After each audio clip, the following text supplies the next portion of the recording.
हे मधुसूदन, तुम कहते हो कि सर्वव्यापी परमात्मा की शरण में आओ, परंतु उस परमात्मा का स्वरूप क्या है? मुझे अपना वो स्वरूप बताओ जिसकी पूजा की जाए, क्योंकि संसार में भिन्न भिन्न लोग भिन्न भिन्न देवताओं की पूजा करते हैं। क्या वो पाप है? नहीं अर्जुन, पूजा कभी पाप नहीं होती। और जो प्राणी भिन्न भिन्न देवताओं की पूजा करते हैं वो भी वास्तव में मेरी ही पूजा करते हैं, क्योंकि इस विश्व के कण कण में मैं ही समाया हुआ हूं। ज्ञानी जन अपने ज्ञान चक्षुओं से मुझे हर जगह हर प्राणी के अंदर देख सकते हैं।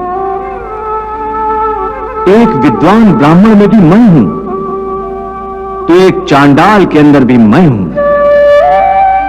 गौ में भी मैं हूं,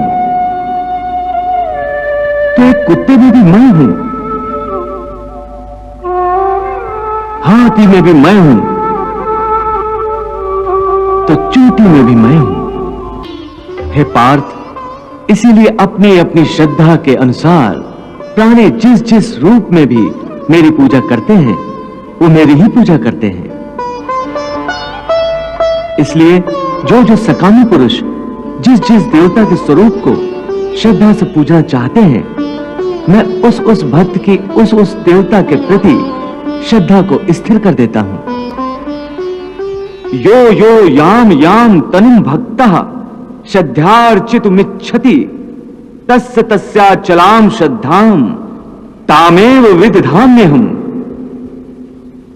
इस प्रकार बहुत से जन्मों के पश्चात उसे जब यह ज्ञान हो जाता है कि इस सारे सृष्टि में मुझ वासुदेव के सिवाय और कुछ नहीं है, तो ऐसा ज्ञानी महात्मा अंततः मुझे ही प्राप्त होता है। परंतु हे अर्जुन, ऐसा महात्मा अति दुर्लभ है।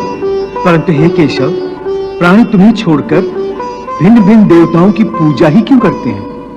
हे अर्जुन, मैंने तुम्हें पहले ही बताया है कि इस त्रिगुणात्मक सृष्टि में प्राणियों के कर्म, उनकी वृत्ति, उनकी श्रद्धा भी त्रिगुणात्मक होती है।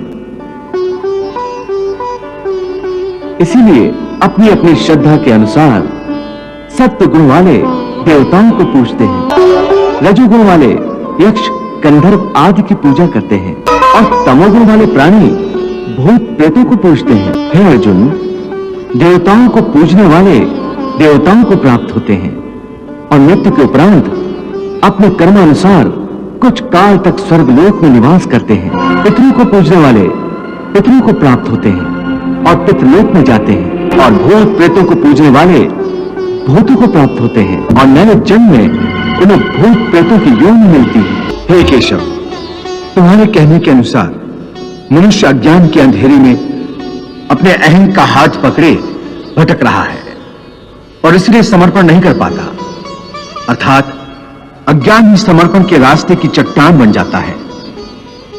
तो अज्ञान के अंधकार को दूर करने और ज्ञान प्राप्त करने का सरल साधन बताओ। हे अर्जुन, ज्ञान प्राप्त करने का मूल साधन केवल श्रद्धा है। श्रद्धा के बीज से ही विश्वास का अंकुर फूटता है और आस्था का पौधा लहलहाने लगता है। फिर इसी पौधे पर ज्ञान के फूल खिलते हैं।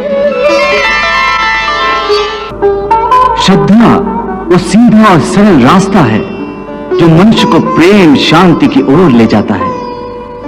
इसलिए कि श्रद्धा द्वारा मनुष्य निष्ठावान बन जाता है, और जिस मन में श्रद्धा नहीं होती वो मन संशय और शक के अंधेरों में इस प्रकार भटक जाता है कि उसे ना तो इस लोक में सुख का रास्ता मिलता है और न परलोक में उसे शांति प्राप्त होती है। जिस मन में श्रद्धा नहीं होती वहां शंका होती है।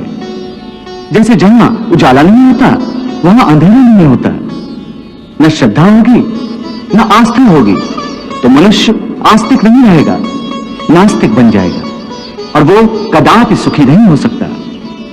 हे अर्जुन, संशय के अंधकार को ज्ञान के प्रकाश से जो नष्ट कर देता है और ज्ञान द्वारा प्राप्त बुद्धि की प्रेरणा से अपने आप को समर्पित कर देता है, उसे कर्म नहीं बांध सकते। इसलिए हे पार्थ, अज्ञान के कारण जो संचय तेरे हृदय में उत्पन्न हुए हैं, उन्हें ज्ञान और विश्वास की तलवार से काटकर अपने कर्म रूपी युद्ध के लिए कमर बांध कर खड़ा हो जा।